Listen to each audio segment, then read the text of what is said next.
Hello, my friends. Hello, my life warriors, wherever you are in the world. Welcome to the Day In, Day Out podcast. Yeah, today on the podcast, at episode 118, I was very lucky to have Nicole Bremner on the podcast. She is a property professional, podcaster, speaker, amateur sailor, and author. We talked about many things.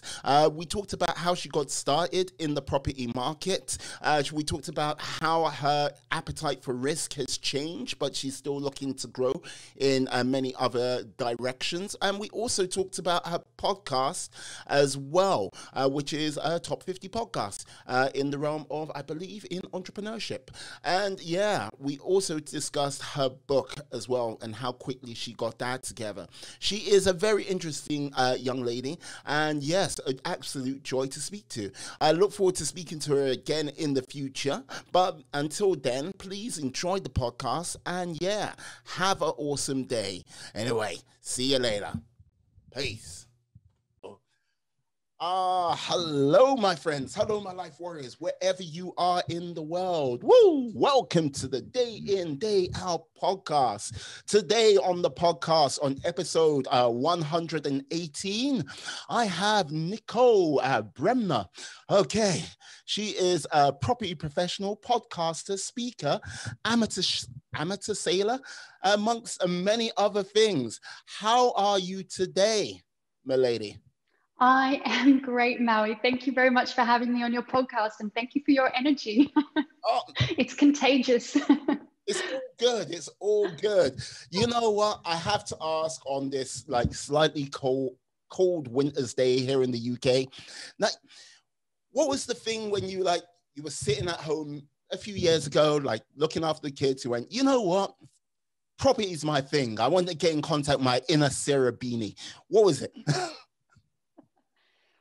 It was purely by accident. And I think that's what happens for many people. It really was just, I'd renovated my own home and loved it. And I was still talking with my builder at the end of it, which is half the battle. And it was my partner who just said to me, look, you've really done well at this. You've made a beautiful home for us. Why don't you think about doing this professionally? And I don't watch TV. I didn't watch TV then. I didn't really know who Sarah Beattie was. I had not watched Homes Under the Hammer. I didn't know that there was property education. I didn't even know that I could raise finance to develop properties. I knew there were buy-to-let mortgages, but I knew nothing. And this was back in 2009. So it really was purely by accident. 2009. So let's see, after you did your very own property, what was the first property you did professionally? And how, what were the sort of ups, downs, and the unexpected surprises which came out of that? So I'd done 3 properties before doing it professionally. So I'd done a flat in Clerkenwell, where I'm sitting right now on City Road.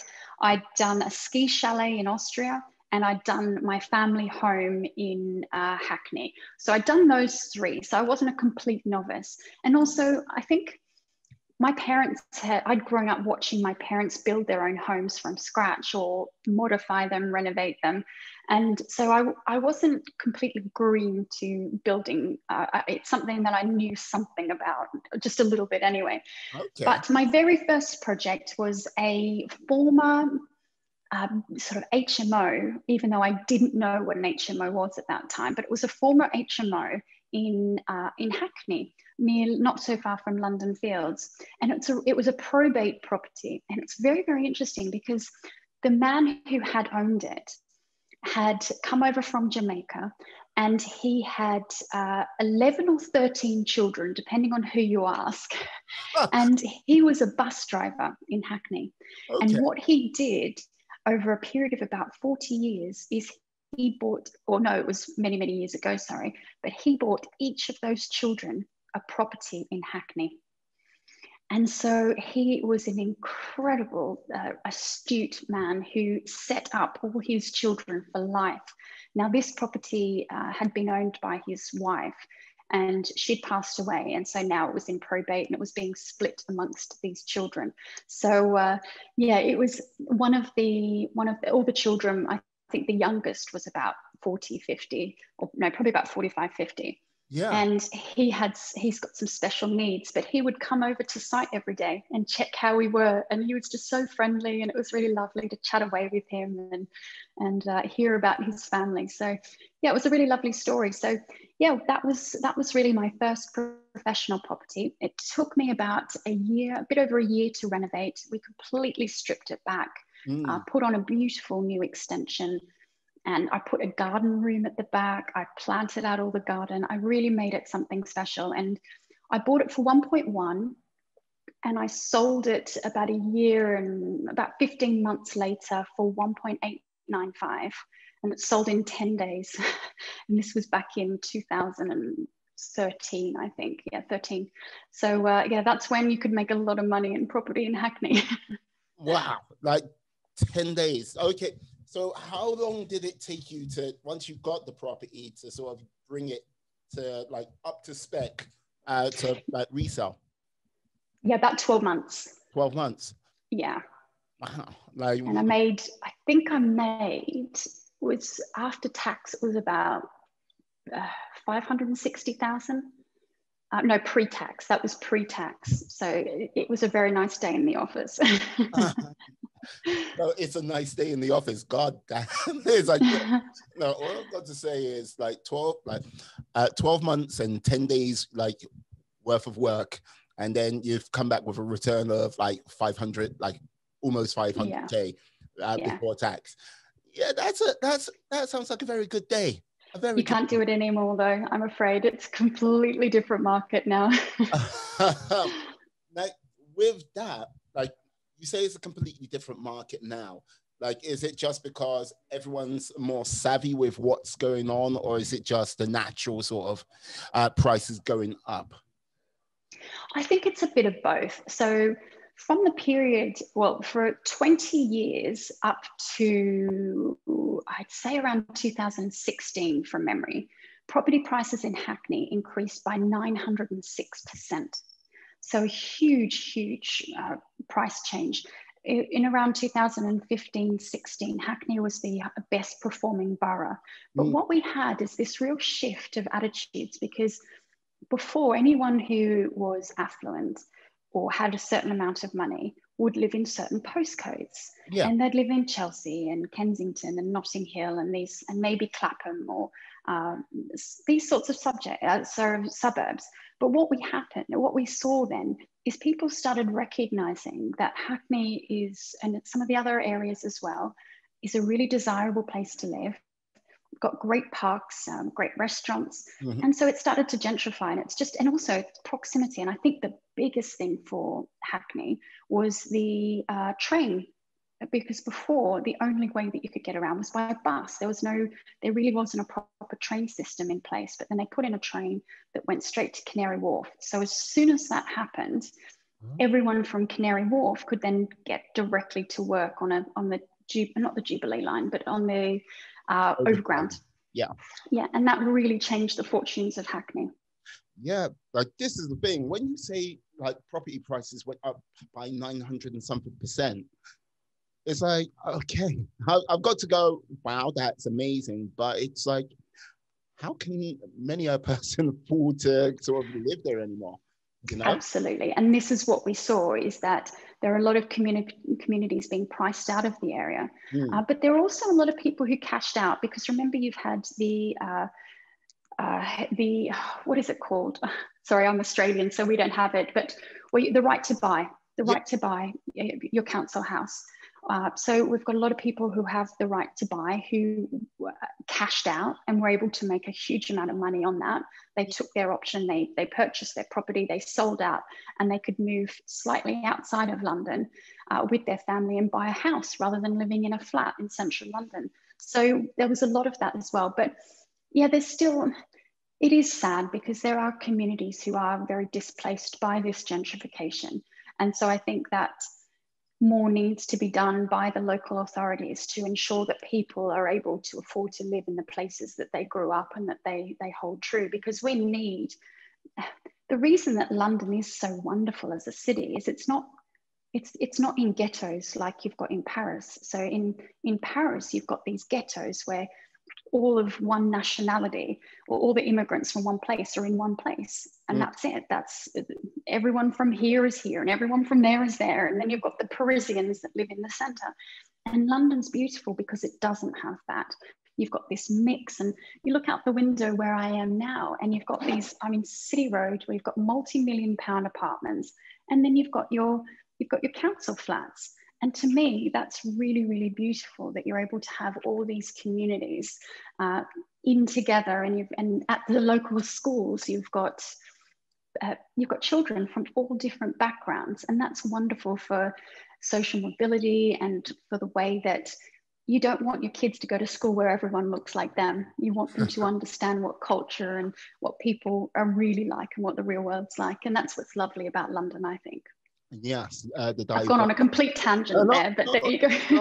Like, hey, this is the thing. This is your show at this present time. So you know what? If you want to go on a tangent away, I say, tangent away. But like, yes, with regards to like, you've basically been involved kind of quite intimately with the sort of property market of this fair city. So you've seen the ups, downs, and the sort of changes. Now, I don't know if you've, like, because we're 2020 so fresh right now, have you seen any sort of changes in the way people are acting with regards to property recently? With your ear to the ground? Absolutely. Yeah, absolutely. So what we're finding is that the market for anything that's not Help to Buy has completely disappeared. There is very, very little interest in anything that's sort of priced above 700,000. And what we're seeing is things that are around 700,000 are being pushed down to 600,000 because that's the Help to Buy limit. So we have had to accept offers on things that were on at, say, 700 or 705. We've accepted offers at 600 just to get them sold, because that's a big chunk of the debt. So we've been able to sell those, pay back the debt, and the benefit is that we don't have to pay the interest on that debt anymore, and it's secured it's stabilized the asset. Right. So what we're finding is, I think the latest statistic I saw today is that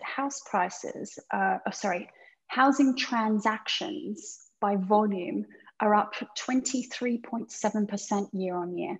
And that's a huge increase. And we're finding that too. The market's been pretty much stagnant over the last 2-3 years. But this year, because of the Help to Buy and because of the stamp duty changes, and also the overseas buyers are about to pay an additional 3% on top of purchases from I think it's April next year. Don't quote me on that, but at some point.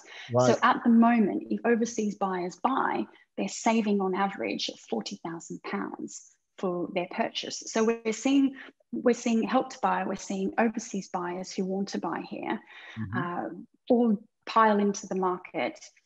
Mortgage approvals are up 51%. It's just, there's a huge amount of froth in the market. And these are the latest statistics I just got today. So we are seeing that.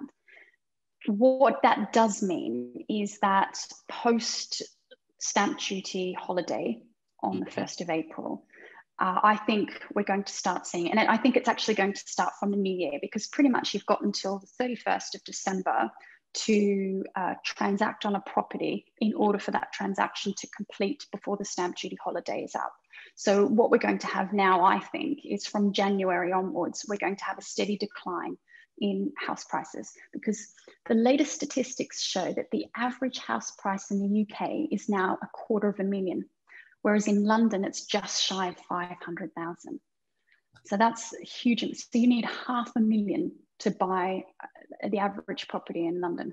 Yeah, like this is the thing, like it's a bit nuts, because I was going to say, with regards to the stamp duty holiday and basically the foreign investment, like that kind of sounds like a sort of artificial bubble in the market right now, which you say with regards to the stamp duty, it should come down. So it's not going to be something like a bubble what pops. It's going to be something which deflates, hopefully with a lot more control and a lot slower until until the 31st of April. Is that correct? Because 1st of April, so the end of March. Yeah. so the 1st of April, then there's the 3% what goes on to basically anyone outside of the UK purchasing property. And I think that would be a very interesting time to see what the sort of what the property market is going to look like from there. Will that 51% still stay true, or is it going to be a case of, is it going to drop considerably? I don't know. But do you know what's really crazy is that property prices have gone up by more than what people can save from the stamp duty. So people are saving £15,000 on average. That this is local buyers are saving £15,000 on their stamp duty. They're paying more than £15,000 in the increase in the property prices by buying now. So it's false economy. If they just waited until next year, and when the property prices come down a little bit more, they'd save more than what they're saving now with the stamp duty. In my opinion. But we'll see what happens. I don't have a crystal ball. Well, like, this is the thing, you're like, hey, you're advocating to wait and see. Look, you've made 500 grand on one sale of a property. Admittedly, it was 11 years ago, but nevertheless, that's a lot more than I've ever done, especially 6 years ago. 6 years ago. Sorry. 7 years ago. Time is a funny thing. So with all what's going on, and with regards to yourself, are you still heavily involved in property, or are you kind of like, you know what, I love property, I love doing this, but let me sort of diversify into other areas? Yeah, good question. So I'm sitting in one of my sites right now. I'm not at home, I'm on one of my sites. I've got 4 flats here on City Road that I'm showing agents through today and having snagging reports done and things like that. So I am still very hands-on property. We've got just under 100 units now that we're either building out or selling or renting, and they're a mix of mainly residential. Most of those are residential, and about maybe 5 or 6 of those are large commercial units. So a bit of a mix. I am going forward, I am changing strategy, however. So my strategy up to 2017, and I will say I've not bought another property since 2017. That's the last time I bought. I always bought, renovated, and sold. And that was because I could. There was margin to be made. The market was moving upwards, and that way I could buy, renovate, and then sell into a rising market. That has all changed. And that all changed in around 2017 when we had that lovely triple whammy of Brexit was announced, the stamp duty increases for second homes was announced, and also we had the Section 24, I think it is. I always forget that, Section 24 on landlords, where landlords could no longer, where the landlords could no longer claim back depreciation and things like that against tax for their properties. So it meant that landlords were paying a lot more in tax on their properties, and that's still the case right now. So all these things just really acted against the property market. And then the whole economy is pretty much globally has been quite weak in the last 3 or so years. So that really impacted property prices. And it meant that my strategy that I'd worked on for the last 7 years to that point no longer worked. So I then focused on the properties that we did have, exiting those, looking at the various options for what we're going to do, whether we were going to build them out, whether we're going to sell them with planning, when we built them out, what were we going to do? And that's pretty much where I'm at right now, is just trying to exit as many projects as possible or rationalize the portfolio. Going forward, so in that time I met Paul, who's here, helping me with my sound earlier.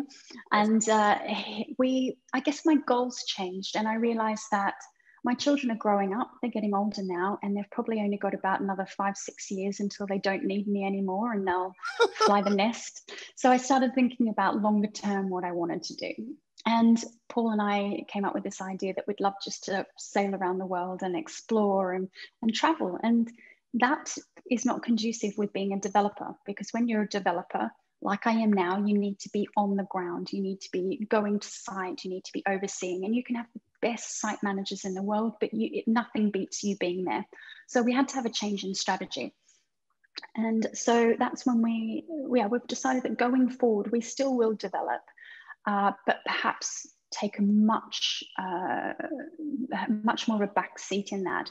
But the preference is to buy undervalued assets, which you can find right now, especially when we're in a downturn and developers are desperate to offload some of the last of their stock.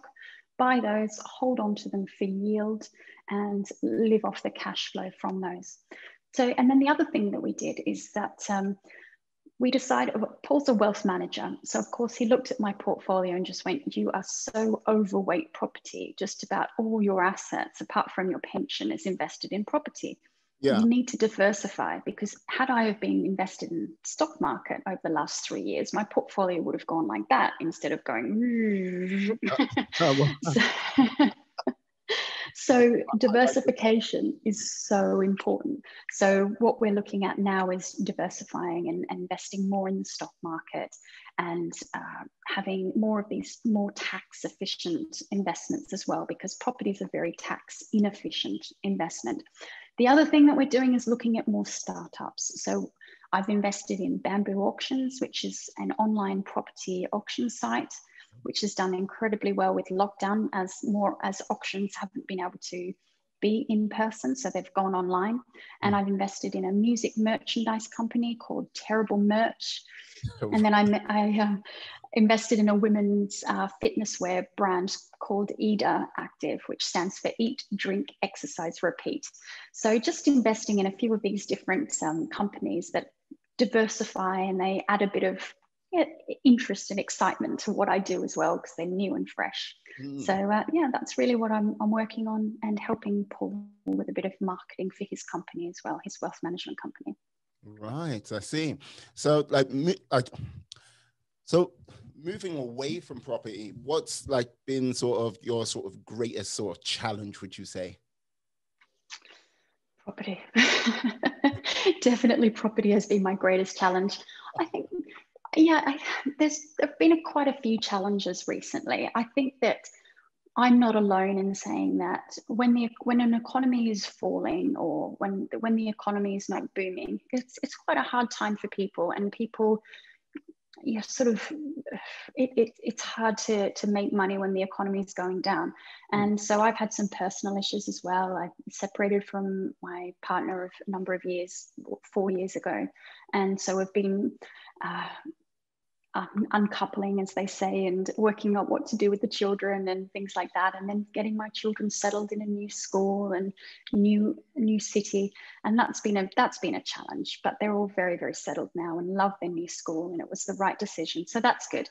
But I think the biggest challenge for most people in business is cash flow management, and just ensuring that you always have enough cash held back so that you can survive these ups and downs, because we never actually know how long they're going to be. And we don't know if we're going to need cash for 3 years or for 3 months, or what it's going to be. So I'm really thankful that I've got rental properties that I'm able to live off the rent when some of my consulting work dried up. And that's just seen me through this more challenging time in the economy, and hopefully will continue to see me through. So I think that's sort of a very long-winded answer as to what my challenges have been. Yeah, no, it's a good answer. And this is the thing. There's a book I really loved called Shoe Dogs, and basically the Phil Knight story. He is the founder of Nike, and yes, basically cash flow. That's one of the biggest takeaways you get from that book, because it's when you go, yes, for example, say someone who's involved in property, I've got £5 million in property. It's okay, great. How liquid are you? Yeah, absolutely. It's right, that £5 million in property is £5 million if it sells at your leisure, but if you've got to do a fire sale, it's not worth £5 million. And I think that's what a lot of people mess up in the realm of business, not getting that cash flow right. And especially if in economic tough times, like, because I look at it in the realms of 2020 and go, yes, the tough times of now, but you're looking at it from the prospect of from 2017 up until this point, the economy was not rocking and rolling as it was. I think quite a lot of people were not, I don't think, aware, or they'll say the same thing as I said. It's weird that, yeah. It's because a lot of people come into property during an upturn, and what they don't understand is that what the success that they've achieved within those properties and the money they've made is not really down to their skill. It's down to good luck and timing.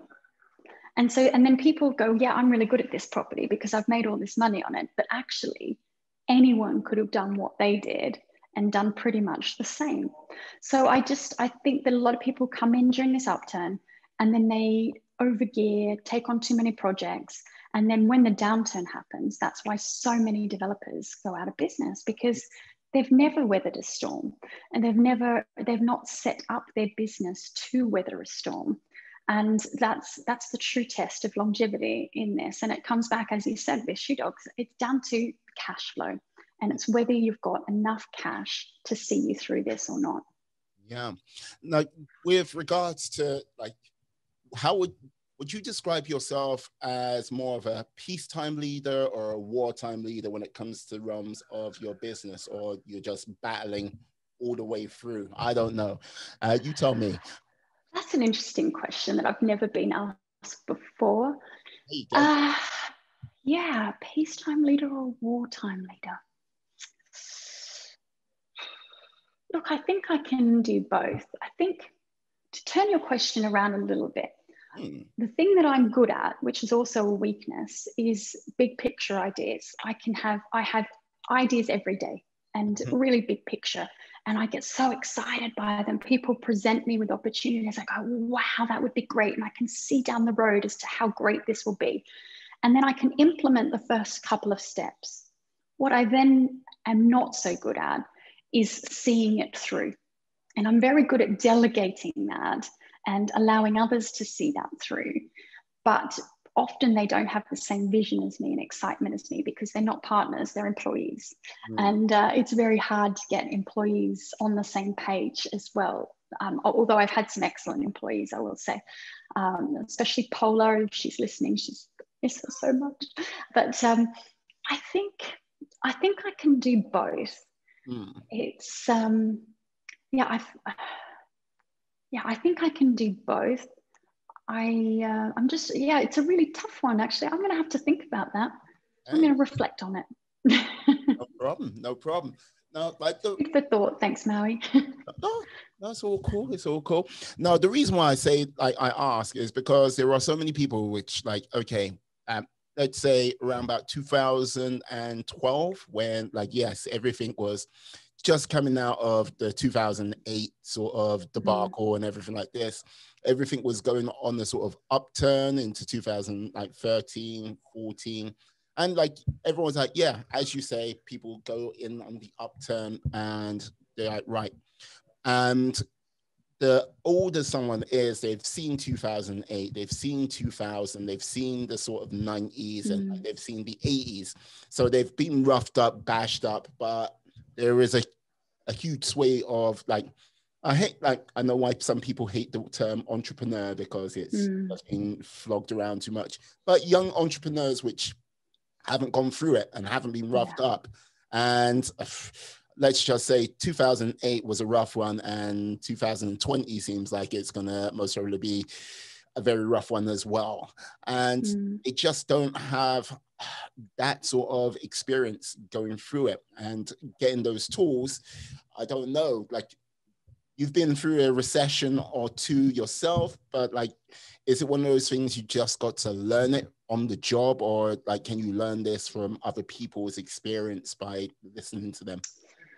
Yeah, this is something that Paul and I have discussed at length, actually, because I'm not sure you can learn it without going through it. And it's kind of like having a baby, and you understand that you're going to love this child, okay? But what you don't understand is that for me, when I had a child, it was a new definition of love. I had never, ever experienced love like that. And yes, I'd love my partner, and I'd love my mom, and I'd love my brothers. But I felt like I'd never experienced true love until I had a child. Now, how do you explain that to someone who hasn't had a child? You can say, and they'll say, well, I love my pets. And you go, yeah, that's great. I understand that you love your pets, but you don't love this like you would your child. But that's quite patronizing of me as well. And I think the same goes for business, is that you can read in the books, you can listen to as many experienced entrepreneurs as you like, but until you've gone through that storm, you don't actually know how to sail through those big waves. And we often talk about this, because do you invest in a startup where you've got young, energetic, enthusiastic founders who have not really been through an economic downturn, but they've got this energy and they're not jaded? Or do you invest in a startup where the founders are older, they've been through the storm, they're a little bit jaded, but they might not have that same drive? Because let's face it, once you've failed at something, it's very hard to get that same energy and enthusiasm for it again. You don't have that same hunger. If you're living and working in a live-work unit amongst all your colleagues and products and paying yourself peanuts, you've got this renewed drive. Whereas if you're sitting in a penthouse in City Road like I am, and you don't have that hunger that you do. So it's a really interesting debate to work out what your preference is for the young, hungry, or for the older, experienced. Yeah, like this is the thing, like that example, I like that example, but like this is the thing. If this was like 5 years ago, I'd be like, yes, like go with the youngster, and like see them push through. But what I've seen with a lot of startups over like pre-2008, where like they're just playing let's do the round, like find that round of funding time and time again, it's like you go, that's great and all if you're trying to make yourself quote unquote the biggest biggest company on the block. But most of the times it's like come on now, like do you know what the meaning of profit is, rather than sort of just finding that realm of investment? So it kind of like, I kind of look at that and go, make a business properly, and like see it, even if it turns a small profit, you know what that game is, rather than sort of like, let me just hit another round of funding, another round of funding, another round of funding. And when stuff this happens, it just sort of falls away. No, exactly. And I think that there's a reason why most of Silicon Valley is 35 and under. And I think Facebook, 90-something% of their employees are under 30. There's a reason for that. But I think what happens, and I think as human beings in this country and in the West, we pretty much travel along a very similar path. Let's face it, we go through the rat race, we go through this accumulation of assets phase, and then often we have something that shakes us, whether it be divorce or the loss of a loved one, the loss of a job, whatever it might be. We suffer the fallout from that. And then we get to the same realization, I think, and this is very much a generalization, that our time is more valuable than money. And at that point in time, whether it be somewhere between 35 and 55 that you come to this sort of discovery, at that point in time, you're not prepared to take the risks that you once were. And you start thinking, right, let's protect what I've got rather than risk what I've got. And because this now has to last me for the rest of my life, and I don't have the same opportunities to work and make that money as I once did. So I think that your risk attitude and your risk tolerance decreases as you get older. And I'm definitely finding that as well. 10 years ago, it was right, let's make a speculative investment because, hey, I'm young, I can make this back. And now it's, you're I don't still want to be young. doing this. Yeah, come on. No, no, It's like, hey, no. No, I think we're probably about the same age, because I remember the you're high 12? interest rates. So what was that? Sorry. You're 12? Yeah. I'm 42. so, so I remember the high interest rates in the late 70s. No, they were in the 80s. The 17% interest rates that my Yeah. parents had to pay. Yes. Oh God, yes. I remember. Yeah, exactly. And you tell people we had interest rates of 17, 18% on your mortgage. This isn't on bridging. This is a mortgage rate.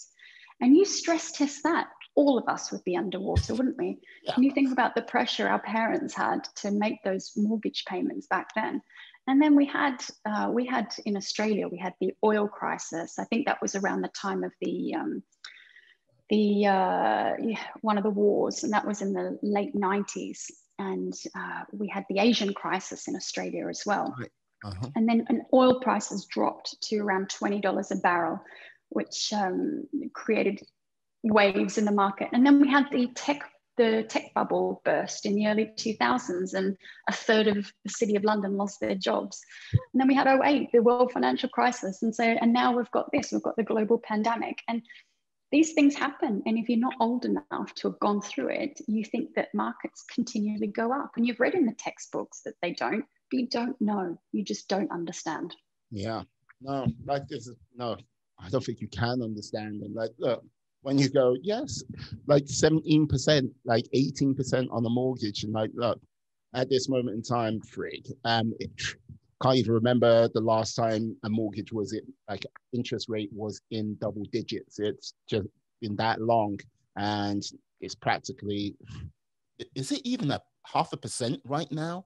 Or yeah, I don't even think it's at that. I think it's 0.1. I don't know what the base rate is, but it's nothing. Yeah, basically it's pretty much like, here, have the money. Do what you want, banks. But like, I think with that, you just think, like anyone who's been born after in the 90s upwards, just they have no idea or concept of that. And they go, oh, never get that high. It has gone that high. And depending on circumstances, it can do it again. It's just like, yeah. So watch out, exactly. watch your back. But like, yeah, one of the things when like what you said about your sort of appetite for sort of risk has kind of changed. Would you say that your sort of appetite for risk has changed, but do you still have an appetite of putting yourself into sort of places of discomfort so you still grow as an individual? Yeah, that's another good question, Maui. Yeah, no, that's something that I've been asking myself a lot lately, because as I've sort of changed and gone through some troubled times, as I call them, I've tried to assess that, and it's whether I want to completely withdraw from what I'm doing or continue. And it's continue. I want to continue, but I think that the reason that I do things has completely changed. And it used to be that I wanted to be the biggest at what I did and the best at what I did, and I wanted the recognition. Now, not so much. I'm quite happy to do things because they genuinely make me happy, not because I think that they'll be well received. And that's been quite a change. So yes, I do. I'm happy to continue to push myself, and I love learning new things. And recently I've learned how to edit videos in Premiere Pro, and I'm reading about how to create great videos and things like that. And it's not because I want to do it, but I want to understand it. When I outsource that to other people, I want to understand the process. Mm-hmm. I'm constantly learning about social media. I love the industry. And I think it's so essential that people master social media, and it's the way of the future. You look at now when we're in lockdown, and the way that we've been able to interact with our family and friends has been via social media. It's dangerous, but at the same time, it's a useful tool for us to master and use. And yeah, things like writing. I'm writing another book right now, or two actually, and that pushes me out of my comfort zone. And I'm happy to be in that uncomfortable position. It's just with risk, it's financial risk that I'm not prepared to take so much. Mm-hmm. I'm being much more prudent with my actions around money. Okay. So right now, would you say the next sort of 5-10 years for yourself is actually about building yourself as a brand a little bit more than previously? Because it seems like when you were doing your property investment, like up until this point, you were, I wouldn't say stealthy, but you were just getting on with like the day-to-day business and not really sort of like, hey, this is me and this is what I'm doing. Ta-da, if you get what I mean.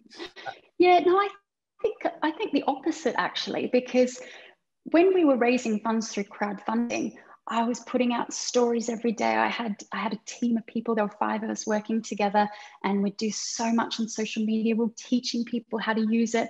We raised over nearly 6.5 million in crowdfunding, and I was very active on social media at that time. I'm less active now, but it's very different. I'm not raising money now. I don't want any investors. I want fewer investors. I don't want any investors, actually. I just want to invest my own money.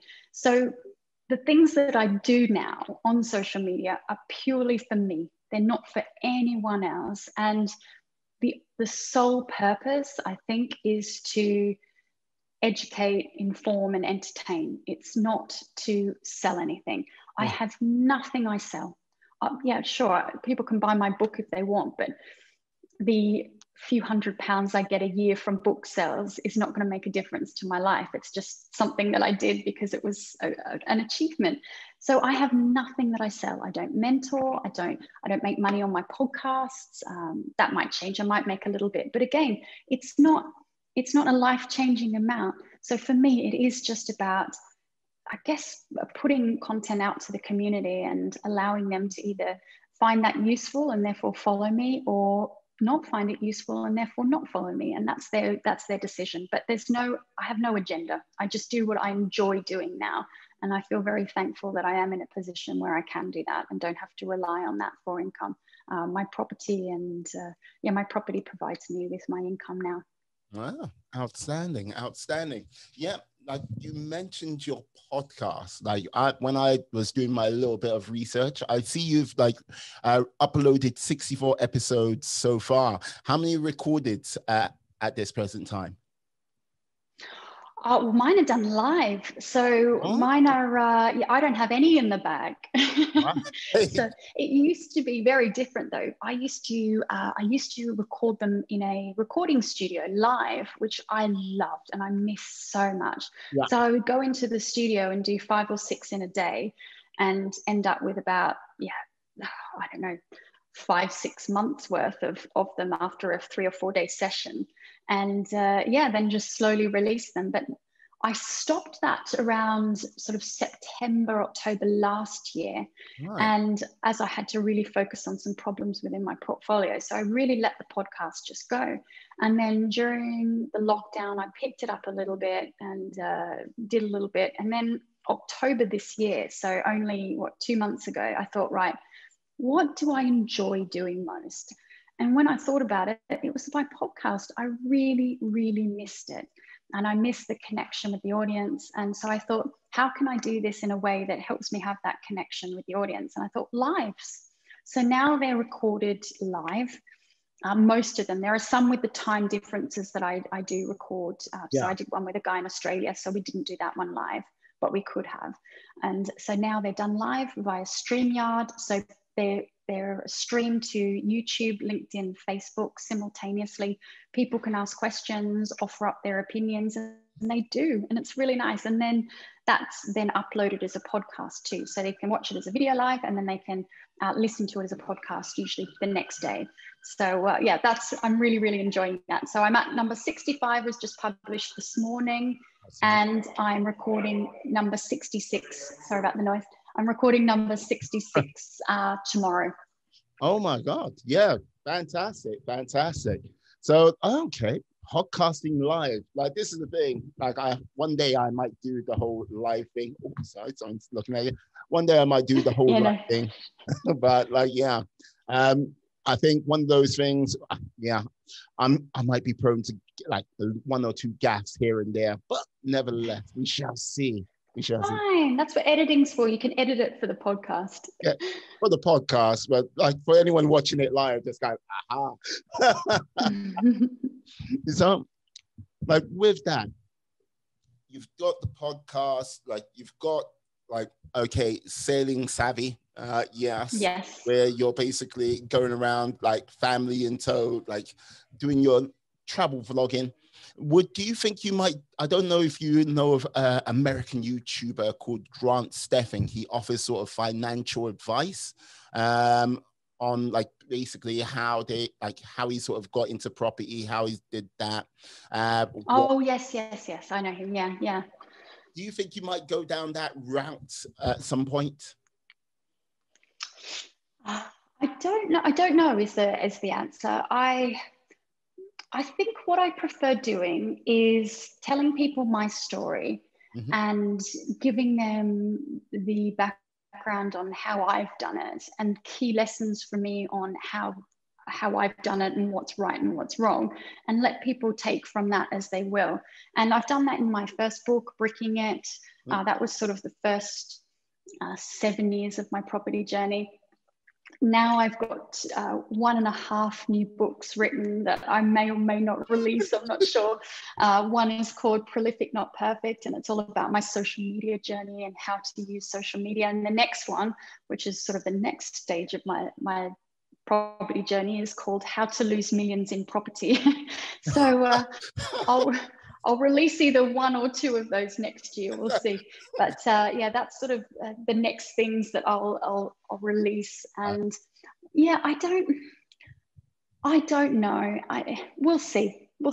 Okay, I think you would be good at it. Like, yeah, I think you would. I think you'd be very good at it because you do have that sort of personal touch. And yes, I think you have a very compelling story.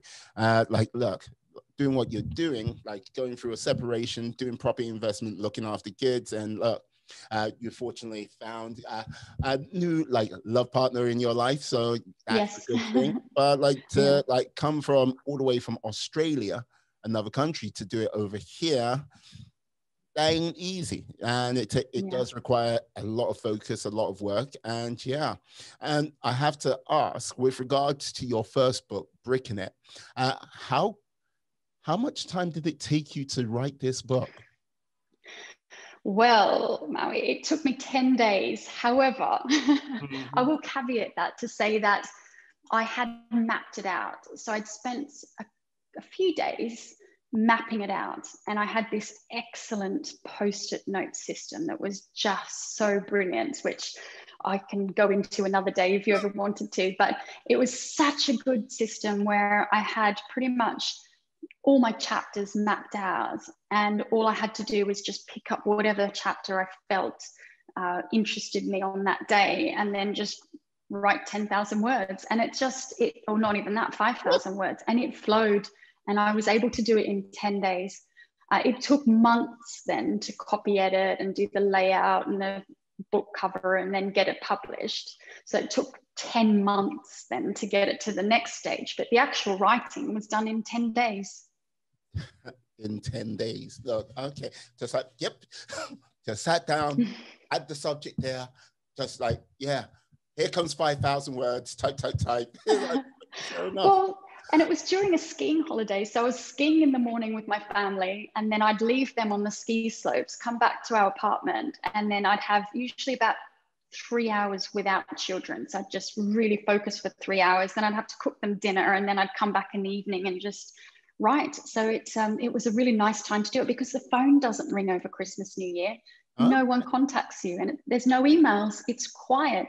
So I highly recommend anyone who wants to write a book, check out my Facebook group called Author Accountability. Jump in there now. We're doing this 5-day free challenge where you get to the stage I was at, where you completely plan a book, and then you can just sit down and write it. Oh, fantastic. So with regards to writing a book, like while you were on holiday, just like eking out 3 hours while the kids were asleep or whatnot. How would you say your time management skills rank? Time management ninja, master? What would you say? I would say master. I am very good at getting in a zone. And if I'm in a work zone and anyone tries to talk to me, I just block it out. So I can very, very easily block out anything going around me and just sit down at my laptop and work. And it used to be that because I was a single mum for so long, I would get the kids off to school and then work. And then I'd get the kids home from school, sort them out and get them to bed, and then I'd work. It's all changed now because I've got, as you said, a new love in my life, and so I tend to spend my evenings with him rather than working. But yeah, no, my time management is very good. He's bringing down my productivity, by the way. Excellent. Now, I have to ask. Now, it turns out that I'm a supreme being of cosmic power. Okay. Yeah, I can grant you one wish and one wish alone. You can't, but here's the caveats. You can't have world peace because everyone keeps asking for that. No. Not bringing people back from the dead, nothing like that. No, no writing down on a piece of paper and then going, yeah, I wish everything on this piece of paper comes true. None of that. And no wishing for more wishes. So yeah. What about time travel? Can I have time travel? Or what about time? Okay. What were you going to ask? What was you going to ask? Well, I was going to ask, I forgot what it's called. There's a special term for it if you're a Star Trekkie or something, where you can just travel. So I could just get to Australia and see my mum for dinner. Teleportation, yes. Teleportation, that's the word I was after. Yep. Yes. Teleportation, that would be lovely because I do really miss my family. And yeah, so there are two things. So teleportation, that's my sort of out there. But I genuinely wish that every single person would, and I'm no saint, so this is something that I'm constantly working on as well. But I just wish that every single person would, before they speak and before they say anything about anyone or write anything about anyone, pretend that that person is standing right next to them. And I say this to my children as well. I say, and they'll be complaining about one of their friends or saying things. And I just say, what would you say if that person was standing right next to you? How would you feel if they were seeing that WhatsApp or that email or that post that you're writing? It's that whole To Kill a Mockingbird, walk a mile in another man's shoes. And I just genuinely wish that people would do that. And I think it would just make the world a much nicer place. Interesting. Like that. Like one more question before we go. Like, okay, if you had an afternoon you could spend with anyone through time, history, or like with friends, family, whoever it might be, who would you choose? That is a very good question. You know, I think it would have to be my two great grandmothers, both of them simultaneously, on my mother's side and on my father's side, because both of them were incredibly strong women who had been widowed for many, many years. And so they were on their own, and they were both trailblazers who, one of them was the first lady to drive a car in her area, which is a big thing. And they were just really strong women, and they both passed away before I was sort of 10. So I got to know them, but I didn't really get to know them as an adult. And I'd loved, one of them was in a nursing home at age 92 and got caught in bed with a 78-year-old boyfriend. so I would, what an amazing woman to just have that much spark. So I'd love just to be able to spend some time with them now as an adult and get to know them as adults. I think that would be a lovely thing. But both my grandmothers would be lovely. Great grandmothers. Oh, superb. Yes. Can you tell the lovely people out there how they can get hold of you through the interwebs and other such places? I'm active on every single social media platform, so except Snapchat. So you can get me on any of those. And also on my podcast, which is called the Nicole Bremner Podcast. Go give it a listen. It's ranked in the top 50 for entrepreneurship, so that's great. And also my website, nicolebremner.com. Superb, superb. Yes, go out there, find her, guys. Yes, connect with her, and yeah, see what happens from there. But Nicole, I'd like to say thank you for coming on today. You have been a superstar. Yeah. Thank you, Maui. No worries. Love your energy. Oh, what can I say? Yeah, it's all the caffeine I've been drinking beforehand. No, can't go into that. Excellent. Perfect. And I'd like to say thank you to you, my friends, my life warriors out there, for still sticking with us, watching the show right now. Please stay safe, stay well, be awesome, be excellent, be fantastic, be all the positive bees you can be in this world, and then some. Anyway, have a great one. Peace. And we are...